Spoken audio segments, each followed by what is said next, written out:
आज का दंगल देश की सुरक्षा से जुड़े एक बड़े मुद्दे पर छिड़ी बहस को लेकर है।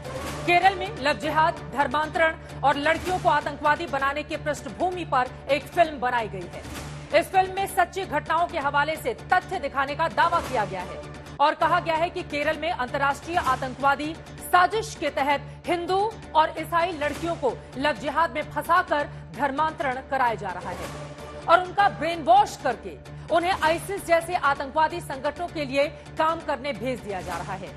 फिल्म की पृष्ठभूमि से मिलते जुलते खुलासे देश की बड़ी जांच एजेंसियों ने भी किए हैं।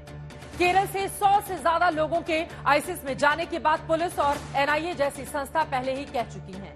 लेकिन कर्नाटक में चुनाव के ऐन वक्त पर जब 5 मई को यह फिल्म रिलीज होने जा रही है तो इसे लेकर सियासी सवाल उठाए जा रहे हैं। फिल्म पर रोक लगाने के लिए पिछले साल नवंबर में ही मांग की गई थी और डीआईजी ने एफआईआर करने के निर्देश भी दिए थे। लेकिन अब यह फिल्म रिलीज होने वाली है तो फ्री स्पीच के लिए संघर्ष करने का दावा करने वाली कांग्रेस और लेफ्ट पार्टियां इस पर बैन लगाने की मांग कर रही हैं।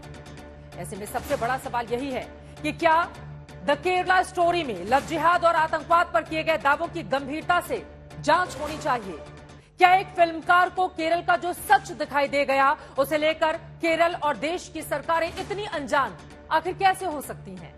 या फिर क्या केरला स्टोरी सिर्फ एक एजेंडा और प्रोपेगेंडा फिल्म है?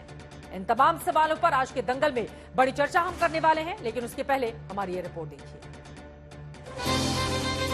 Shalini Unnikrishnan, a Hindu from Kerala. Tell me, when exactly you joined ISIS? Kerala की पृष्ठभूमि पर बनी एक फिल्म का ट्रेलर इन दिनों सोशल मीडिया पर चलने वाली सियासी जंग में सुर्खियां बन रहा है।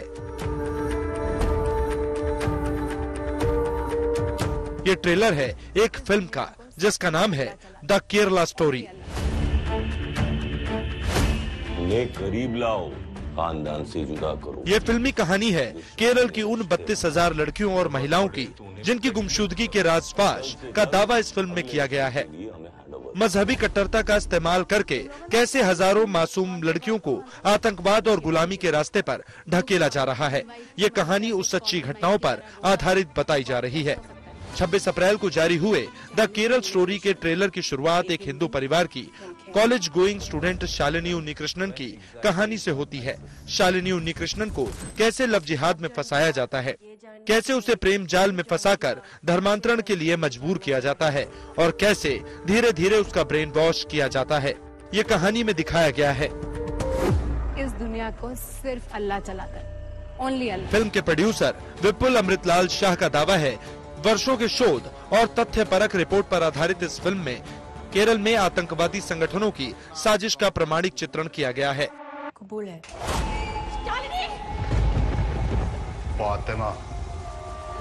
द केरला स्टोरी में हिंदू और ईसाई लड़कियों का धर्मांतरण करके उन्हें रेडिकल बनाने और फिर आईएसआईएस जैसे आतंकी संगठनों के लिए काम करने को मजबूर करने की कहानी है। लेकिन इस फिल्म को लेकर विवाद भी शुरू हो चुका है। पिछले साल नवंबर महीने में ही इस फिल्म की रिलीज को रोकने के लिए केरल में एफआईआर तक दर्ज करा दी गई थी।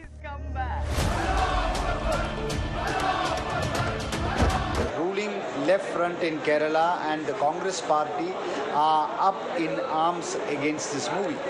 The so-called proponents of free speech are now up in arms for absolutely no reason, and what we understand, what Bharatiya Janata Party understands is that this movie is based on a true story, not a single true story, but several such stories.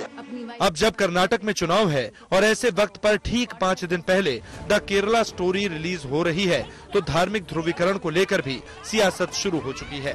BJP के अमित मालवीय ने तो इस film के नाम पर एक tweet भी किया है। ना ही कभी रेप होता है, ना ही कभी कोई उन्हें छेड़ता है, because Allah always protects us. Are you trying to say only Allah protects? Amit Malviya ने लिखा है कि ये फिल्म सच्ची कहानी पर आधारित है। ये हैरान और विचलित करने वाली है। ये मूवी बताती है कि केरल में कितनी तेजी से इस्लामीकरण हो रहा है और मासूम लड़कियों को फंसाकर आईएसआईएस का निवाला बनाया जा रहा है। लव जिहाद सच है और खतरनाक है। खतरे की पहचान करो। वैसे इस फिल्म में दिखाई गई कहानी को लेकर कुछ आधिकारिक और सरकारी तथ्य ये हैं कि पहला ये कि केरल में हिंदू और ईसाई लड़कियों का बड़े पैमाने पर धर्मांतरण हो रहा है। दूसरा ये कि धर्मांतरण के लिए कई मामलों में सोची समझी अंतर्राष्ट्रीय आतंकवादी साजिश का पर्दाफाश हुआ है।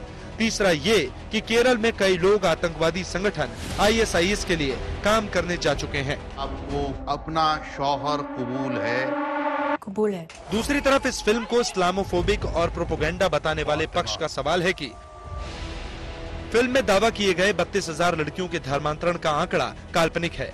फिल्मी दावे के मुताबिक धर्मांतरण के पीछे लव जिहाद जैसी साजिश के आरोप मनगढ़ंत हैं और पूरे भारत में ISIS के लिए काम करने जाने वालों में केरल से सिर्फ 25% लोग हैं।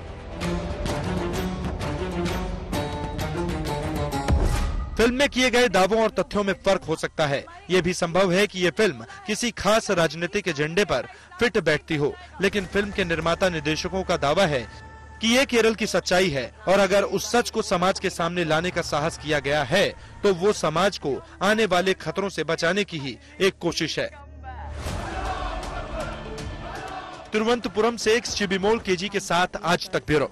7 क्रिश्चियन है, बाकी हिंदू है।